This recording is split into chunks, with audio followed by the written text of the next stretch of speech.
Welcome to This is Concrete, a podcast where we speak with the people whose work revolves around concrete and coatings. Let's get to what you came for.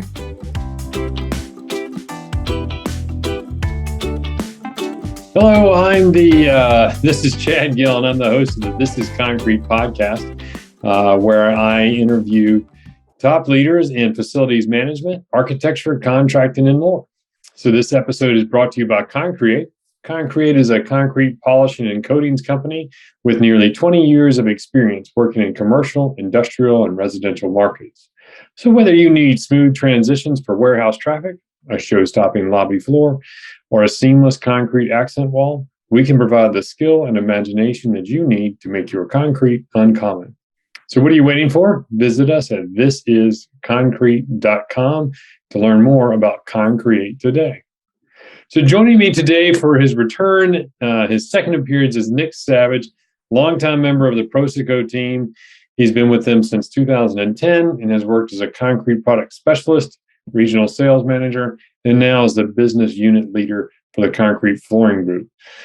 Nick, thanks for coming back and kind of helping us understand the joy and wonder of chemicals and how they relate to polishing. Yeah, no, happy to be here. Thanks for having me. We'll talk about those joys. Yeah, exactly. Everybody's favorite. So today's topic is talking about in the polishing world, how we can relate and talk about guards and sealers and that kind of thing. And are we even talking about, if we say sealers, are we talking about two different things when we say guards versus penetrants, or kind of how does the definitions work here? What should we be calling everything? Yeah, so I mean, sealer is a very broad term, right? So people can use sealer for a lot of different things.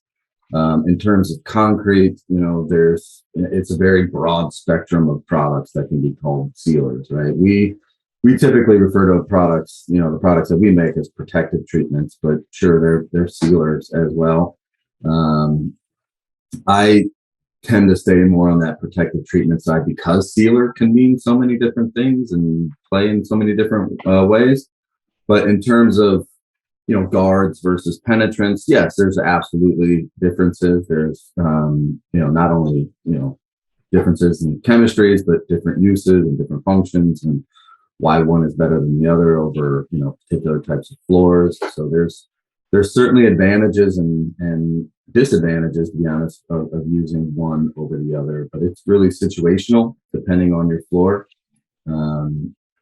Polished concrete, when it first was introduced, it was kind of just throwing things at the wall, right? Seeing what would stick. And actually, I got first introduced to PROSOCO in my previous life from a contractor who was using a guard product, and we're polishing the floor, and we're testing out resins and doing all these things. And he's like, well, we'll get to those numbers. I have a guard. And I kind of took a step back and I was like, what the heck's a guard? And this was in, the 2008, that kind of time frame when, these things started to develop a little bit more. So the industry has evolved, as it tends to do, which is a good thing, into different products where there's not one that fits, everything. So there's certainly times where you would use one over the other. Yeah, like we used to call it guard to success when you're trying to get those gloss numbers. Yeah. So, and honestly, at PROSOCO, obviously we make two different types of guards, and they're, a lot of the people know us for LS, and they know us for LS guard and polished guard. But back in that time when it was first introduced, guard was used a lot, and it was maybe used a little too much, and maybe for the wrong reasons, like you just said, guard it to get those gloss numbers. And fortunately, the industry has caught up with that and realizing it's not really the proper way to go about it. And as a company who, that's one of our top selling products, we recognize that. We understand that. There's still many great uses for it, but you just got to use it in the right way. So when you're doing it, like I said, you have two different guards, and then you have penetrants as well. So starting with maybe start in the beginning of what's the difference between a guard and a penetrant? So a guard is going to be a little more topical in nature. They're going to add additional sheen to the floor. They're an acrylic, right? So when you put them down, they're going to add gloss to the floor. They're going to add sheen. They're going to enhance that floor while providing stain protection as well. You had mentioned we have two different types of guard. We have LS guard and we have polished guard. Anything in our world that has LS in the name has a little bit of densifier in it. So it's got a little bit of penetrating aspect to it as well. LS guard, as you know, micro thin, right? We're putting it down very, very thin, burnishing that product in order for that product to cure out. And it's going to add gloss and it's going to add protective capabilities. And then there's polished guard, which is a little bit different. Doesn't have the penetrating aspect to it. It's a little beefier. It's got basically polished guard was developed a few years ago for places like the grocery store, right? Where your vinegars, those areas we're going to have highly acidic spills. So it's a little kind of beefier version than LS guard. So there's a couple different varieties of guard out there. But they're acrylic in nature and they're going to provide sheen.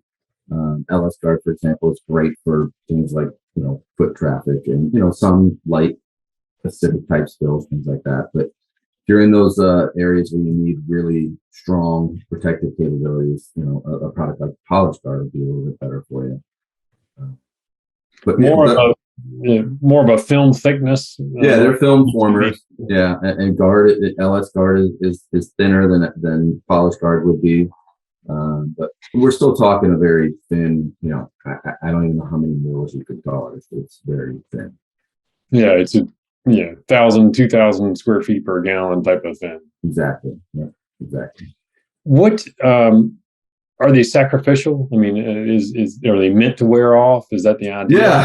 Yeah. You could call them that. Yeah, they are going to wear off. But as with everything, the better you maintain that floor, the longer it's going to last. But there will be times when you have to kind of rejuvenate that floor. But unlike traditional floor finishes like say a wax, you don't have to strip and reapply. So you're gonna, and even if it's not my guard, you're using somebody else's guard, they're more than likely compatible with each other, and most people have tested all that together.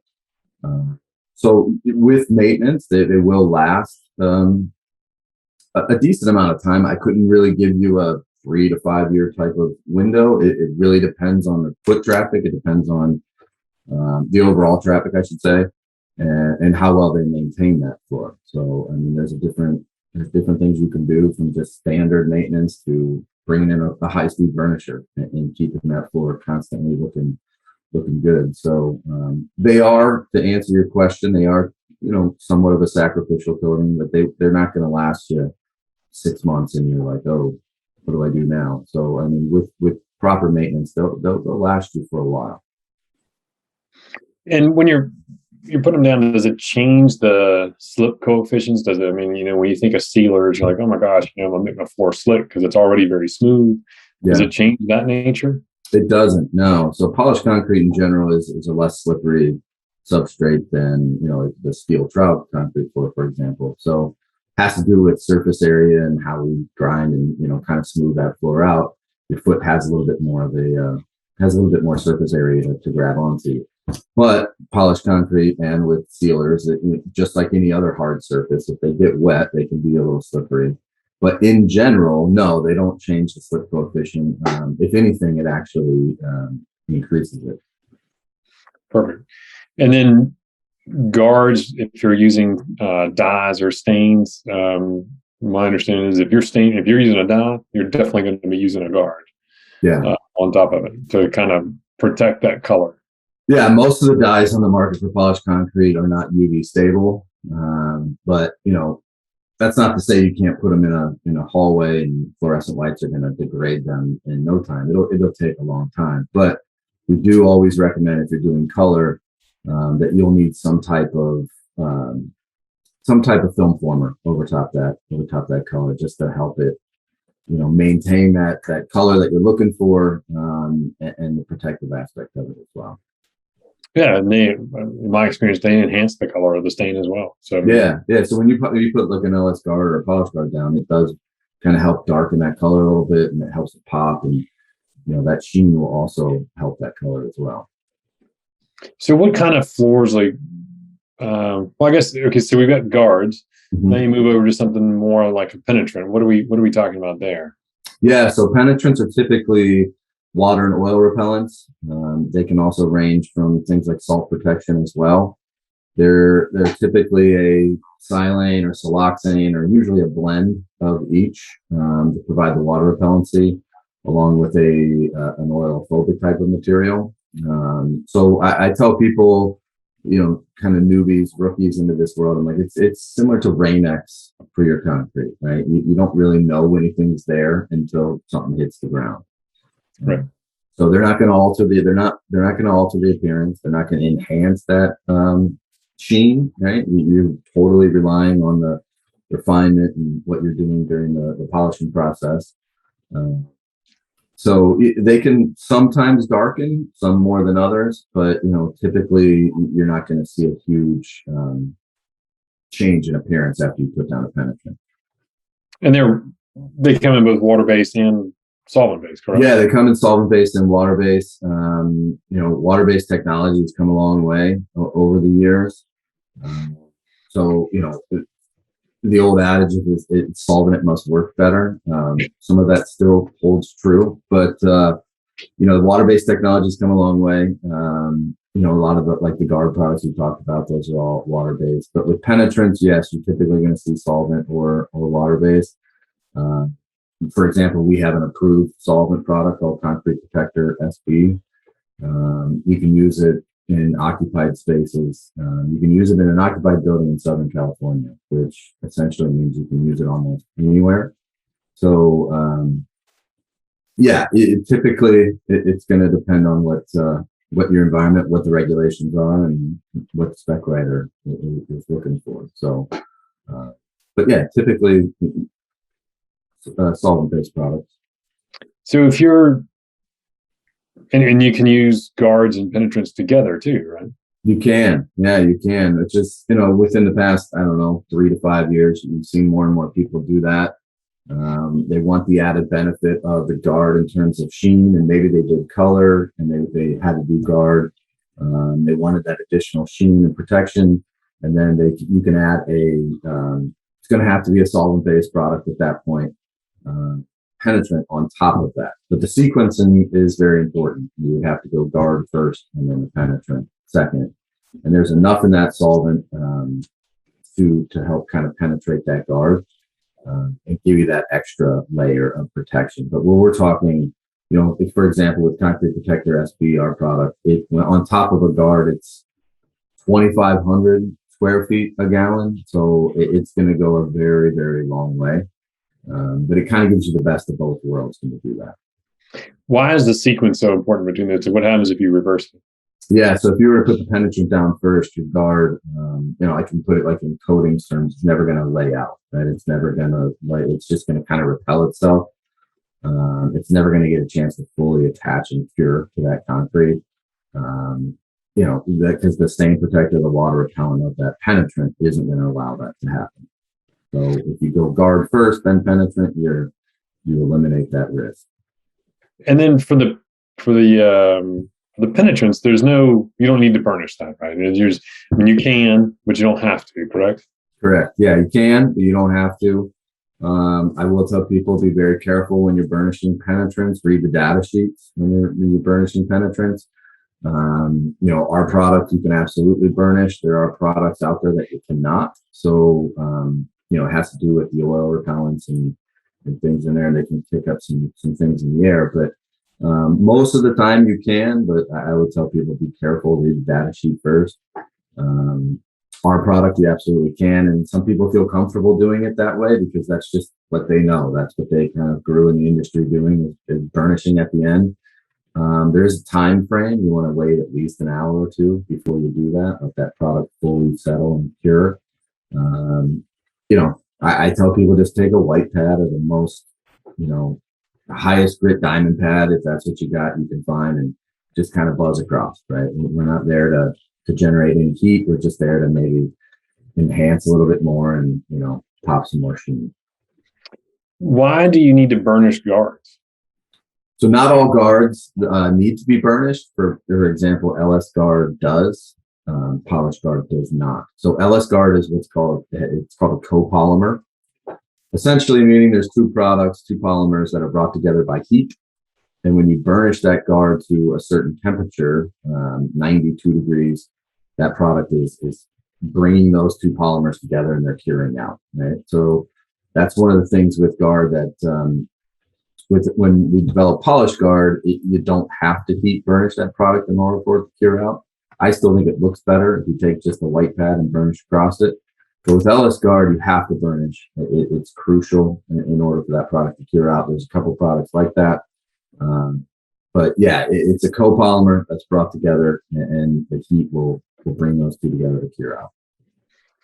So you're forming a film and you're doing stain resistance, but I mean, obviously, it's not an epoxy. It's not a urethane or something like that. This is something that is still a breathable, which is good because if you can put it on damp concrete or concrete that has water issues, perhaps.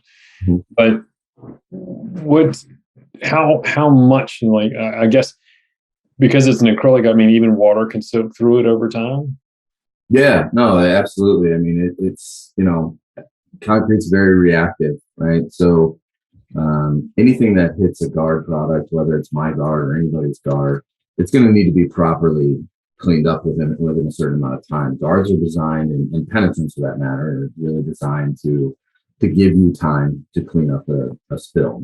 The warehouse that's behind me, if something spills, our protective treatment on the floor is going to give the crew time to clean that up without it immediately attacking the concrete. So guards, penetrants, no matter whose they are not 100% bulletproof, right? So they're designed to give you time to clean up whatever happens or maintain at the end of the night and make sure nothing's attacking that concrete.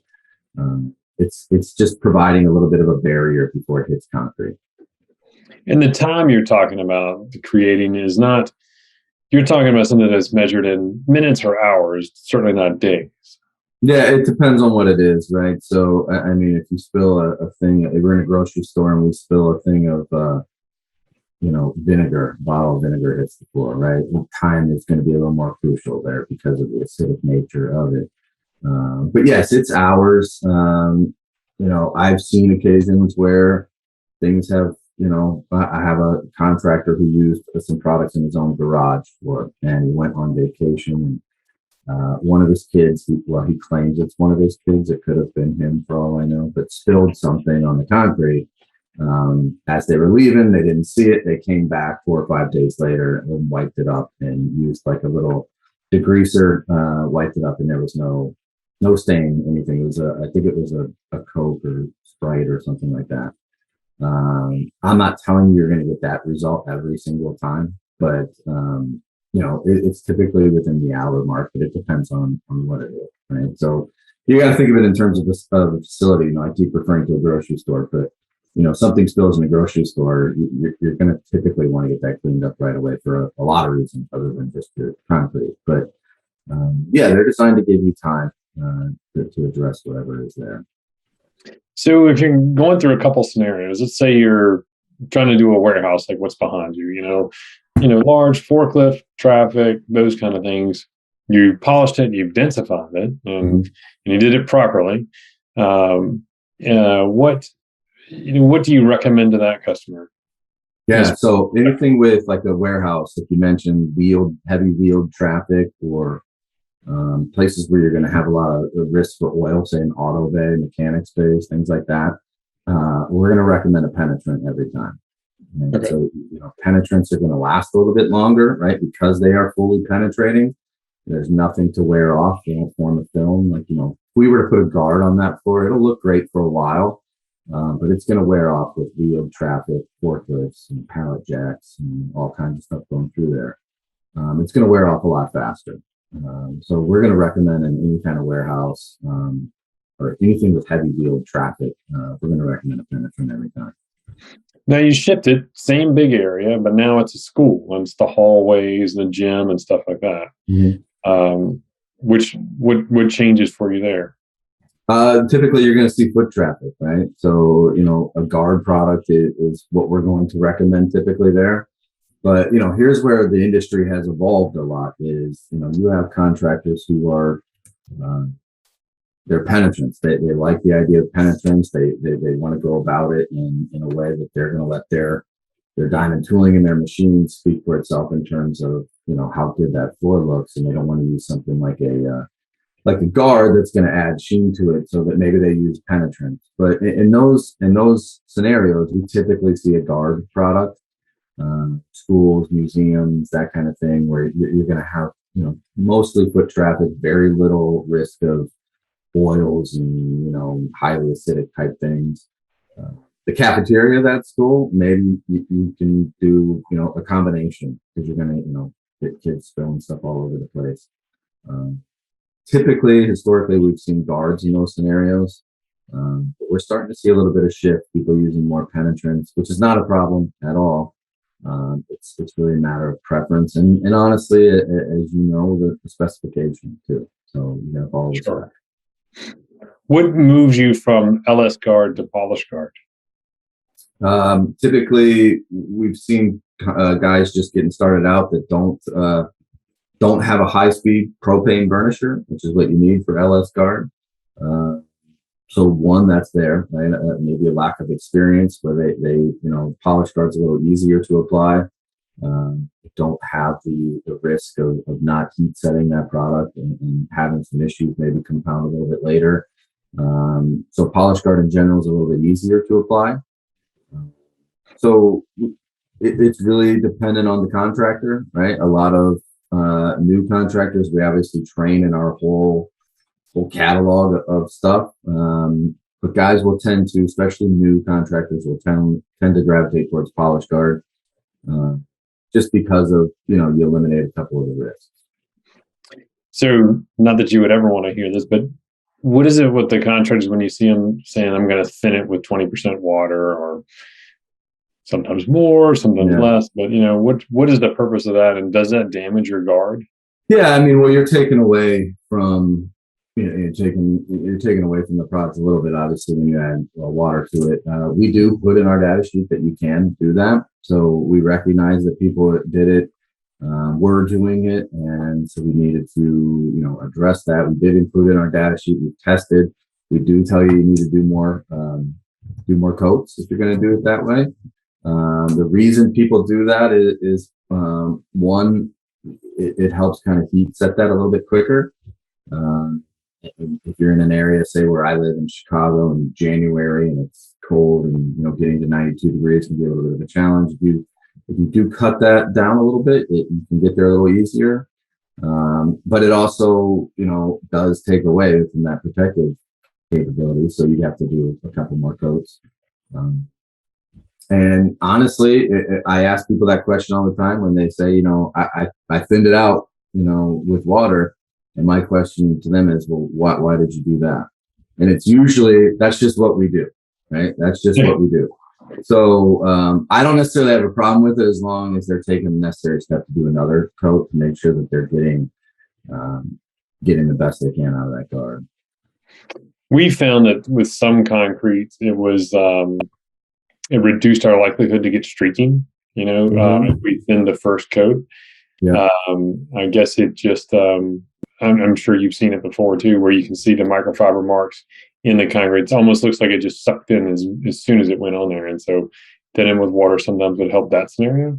But yes, I mean, you figure if you thinned it 25% with water, then you're going to need to do another coat, to try and get the same amount of material on the floor. Yeah. Would you need to burnish between coats when you're doing that? Or yeah. So anytime you do 2 coats of LS guard, if you do 3 coats of LS guard, you have to burnish in between each coat. In order for that product to cure out. So yeah, the streaking thing is definitely, it sounds crazy, but for those of us in the industry, we certainly understand it's not easy to put something down that thin, right? It does take a little bit of experience to put something down 2,000 square feet a gallon. But the streaking certainly can happen, if you don't take the right, steps and precautions with it. But yeah, it takes some time to get the hang of it, but we're not talking days on days of training, right? It's usually, a few 10 by 10 squares of practice, and you can get pretty quickly. But yeah, that is definitely one of the circumstances. What causes that streaking, and how do you keep it from happening? Yeah, it's just like you said, maybe it penetrates a little bit. Sometimes with streaking, you can see it over a dirty floor, right? So maybe the floor wasn't as clean as we thought. And, you're kind of combining some dust and, whatever else onto that pad. Sometimes we see it with, it's important to pre-wet that microfiber pad, right? You don't want to drag a dry pad across a damp floor. You want to have kind of a wet on wet type of thing. And then sometimes streaking, it's a little too heavy. You can see the streaks in there. But yeah, it can be a variety of different things. If that floor is still really open at that point, it can penetrate and, cause a little bit of streaking to it. Depends on the grit size that you put it down at, but it's a variety of different things. What is the preferred, what do you see as the best way to put down guard? Because when you're talking about 1,500 to 2,500 square feet per gallon, I mean, it's super thin. Yeah.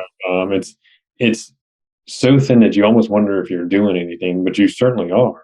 Yeah. What do you tell contractors when you're like, hey, this is the best way to get it that thin? Yeah. So it's really, what hopefully, during the process, you've done a mock-up, right? And so the concrete's going to tell you what you need to know. So it's not a shock when you get there to that point, in any point of that project that you're, there's not that there isn't always a what the hell kind of scenario, but, I typically tell people, if you want to start and cut it, you certainly can. We designed it to use it straight. Pre-wet that microfiber pad. You got one person with a pump-up sprayer and, one person with microfiber. You don't want that person with the pump-up sprayer too far ahead of you. Keep a nice, consistent pace. It should stay wet 5 to 10, maybe 15 minutes at the most. So, when it's tack-free, you're good. But you want to maintain somewhat of a wet edge. You don't want to let it dry, and you don't want to stop in the middle of the floor. Some people will do figure eights with it. Some people go back and forth with it. That's where the burnisher certainly helps. If you do see any lines, things like that, it helps blend in some of that stuff. But, guys are typically going to have their own little method to it. They're going to find what works best for them, which is fine. There's not a tried and true, this is the way you have to do it. Right? This is the way I do it when I'm training. You can do it this way, or you can find a way that works best for you. But typically, it pre-wet that microfiber pad, spray a nice fine mist on the floor and move around. And that concrete's going to tell you everything that you need to know. And you kind of adjust your ratios from there. Fantastic. I'm trying to think of what else so when you have these streaks and lines and stuff like that, that's you're like, oh, how do I get these out? What is the scenario for those? Yeah, so typically we're going to start with the burnisher. Try to burnish those out. You can even take a little bit more product, and this is where that cutting the guard comes into play sometimes. Take even like a 50-50 mix of water and guard, and just light mist in front of you, in front of your burnisher, and that'll sometimes help even out some streaks, things like that. Worst case scenario is you have to remove it. Obviously, you don't want to go that route if you can avoid it. Good news is it's very easy to remove if you use the right stuff. We have a product called Wax and Cure Remover. It's designed to remove high build waxes and low solid cures. But it works great for removing an acrylic like a guard product. So very simple, very easy to use. That's obviously, like I said, the last thing you want to do. But if you needed to go that route, you certainly can strip it. But you're going to try things like burnishing it first to help blend it in. Sometimes a second coat will help blend that in as well. But, there's a couple tricks, with the burnisher, like I said, misting it out in front can help even it out. That's a simple, quick fix. What about blushing? Like where you see like it looks like moisture got caught in the layers of the guard or something like that. Yeah, same scenario. More often than not with blushing, you're going to have to remove it. If it's really, really bad, you're going to definitely have to remove it. You can certainly try all the things that we just talked about first, but they are an acrylic, right? So they are moisture sensitive. But the good news, like you mentioned, they are permeable, they are breathable. So, what you're gonna expect, especially on new concrete, you're gonna expect some vapor transmission, which is okay. But if you get some blushing from excess moisture, or whatever the scenario may be, more often than not, we're going to recommend you remove it. You can try to burnish it out, you can try to clean it up, but there's a bigger issue there that needs to be addressed. What's a scenario, what's a time when you would say absolutely do not put a guard or a penetrant or either one of them on this floor? Yeah. So with guards, a very high moisture content floor, as you are well aware, the construction cycle speeds up quicker and quicker and quicker every job. They want you on the floor sooner and sooner. The days of 28 days before I'm going to touch that concrete is almost impossible to follow at this point. So early concrete that's still curing out, that's still pumping out vapor and moisture, you're going to want to be careful there, putting some type of film form or acrylic on the floor there. Penetrants I'm more comfortable with, but they essentially, you have a water fighting water, right? So it's not gonna play well on a high moisture content floor. But typically, unless there's something majorly wrong with that slab, we're going to be okay as long as we give it enough time. Man, that's all the questions I've got. Nick, I'm going back through my head, thinking of all the times I've had issues. I'm trying to think if I had questions. Well, hopefully you haven't had too many issues. Oh no! Well, I mean, we've been doing it a while, so we've tried to find every pothole we could to step in. Yeah, but that's part of that's part of the experience and stuff like that too. And we've done the same things like what you're talking about. It's a lot of burnishing and those kind of things. But we do, as a company, feel that either a guard or a penetrant or the combination of the two is almost always a good idea. We do use a lot of the combination. Just because, the biggest complaint we get from polished concrete is the staining, but that's better than the durability concerns, because you're talking about cosmetic versus structural. But so we do a lot of the combined guard and penetrant stuff, and we found that gives us the very most amount of time to clean. But yeah, still a breathable surface. And we try to make sure that we stress to our customers that this is buying you time. It is not a impenetrable layer of sealer, because if it was, you wouldn't have the durability for the concrete. Yeah, absolutely. The biggest struggle that we've seen, I've been at PROSOCO 12 years, and I was in concrete equipment, grinding and polishing equipment for 6 years before that. And the biggest struggle that I've seen, that we've seen at PROSOCO, is the maintenance aspect of polished concrete. Right. So in the beginning, it was no maintenance floor. Right? You don't have to do anything to this floor. We quickly realized that wasn't the case. That it's an easier, to lower cost to maintain type of floor, but it still needs to be maintained properly.